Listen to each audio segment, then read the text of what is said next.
Did you know that mental health disorders affect 1 in 4 people globally? Suicide is the 10th leading cause of death in the United States. It's crucial we talk about exercising our mental health as much as our physical health. Comic books can offer a poignant reminder that loving ourselves is the key to a healthy mind and body. Welcome to Comic Book Storytime.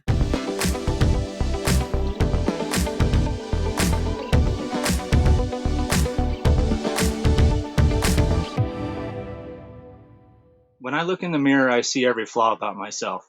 I remember every mistake I've ever made. I can change other people's perception of me, but I can never stop seeing my ugly.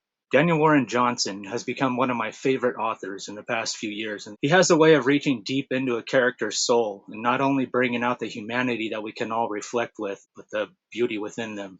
Whether it's him ripping out my heart with Do a Powerbomb, horrifying me with brutality and extremity, or giving me a mindful calm with Murder Falcon, Daniel Warren Johnson has a special place in my comic heart, and I can't thank him enough for it. I may be able to shed a little love and a little light for one of the most brutally sad stories in Marvel history. This is a story about a being who struggles to love and be loved, not only by others, but most importantly by himself. Get out your tissues, because this is a sad story about one of the baddest MFers in the Marvel lineup, Beta Ray Bill. When you look at Beta Ray Bill, two thoughts come to mind. Number one, what the fuck is that? And number two, holy shit, that thing is fucking badass. Most of the time, Bill gets to play the role of the secondary thought. But this story brings to the forefront the thought that Bill too thinks of himself in the first light. Our story opens with a brief flashback to Bill's super origin and how he was chosen. We see Bill's normal Corbinite face with his mom's words, "My beautiful boy." Flash forward to the present, we see Bill the monster. He is grieving the loss of Stormbreaker. With no sign of Thor, Bill rallies Asgard to battle a nullified Fin Fang Foom. Although Fin Fang Foom is tough as hell, Ray manages to get a good tail slam in before getting wrecked in return. Then, of course, after all the havoc, Golden Boy shows up and saves the day. After using Mjolnir to defeat Fin Fang Foom, Thor makes the dickhead comment about it should have been easier for Bill, even though Thor is the one who broke Stormbreaker in the first place. So naturally, Thor gets all the praise. Poor Bill.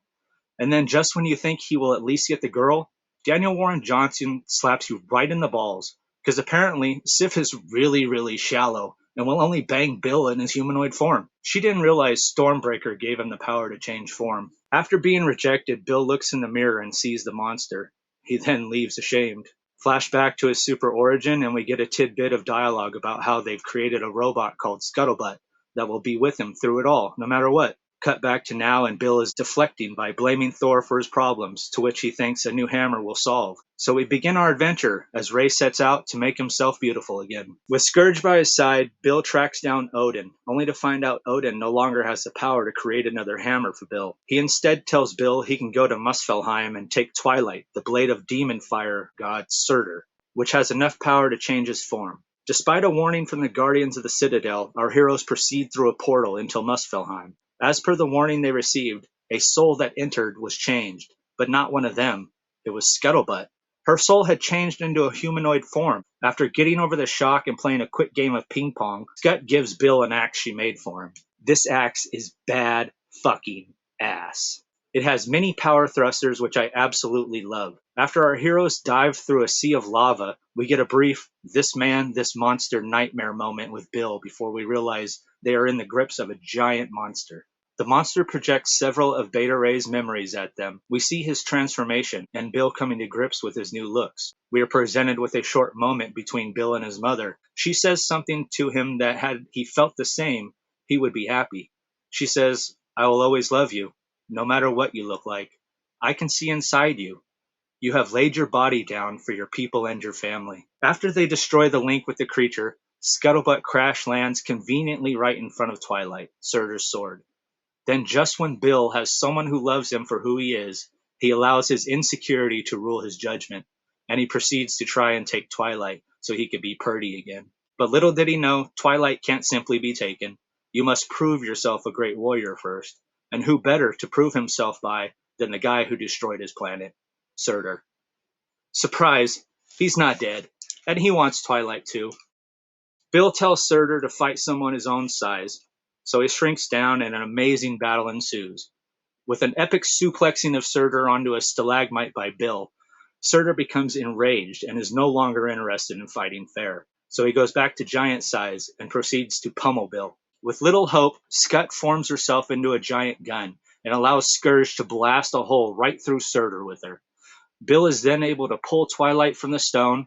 After decapitating Surtur with Twilight, he uses the sword's power to change into his normal Corbinite form. In the wrap-up, we get a few panels of Bill watching the movie Hook, with the ever-telling line of, "Oh, there you are, Peter," when they could finally see the lost boy inside the grown man Peter had become. Then we are left with Bill in his Corbinite form, looking at a reflection and seeing his monstrous form, yet saying, "I couldn't be happier." This story may say something different to you, but to me, it says, you can't make people like you by changing your image. You have to be happy with you on the inside.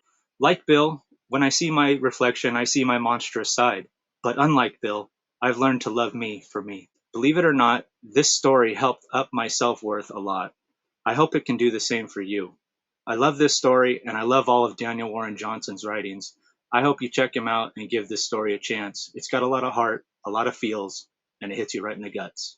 Thank you for watching this episode of Comic Book Storytime.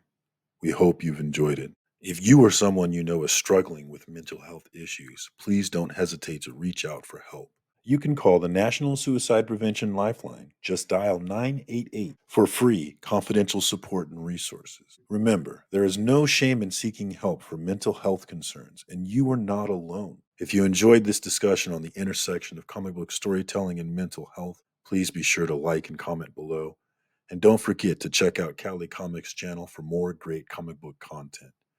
Thank you for watching Comic Book Storytime.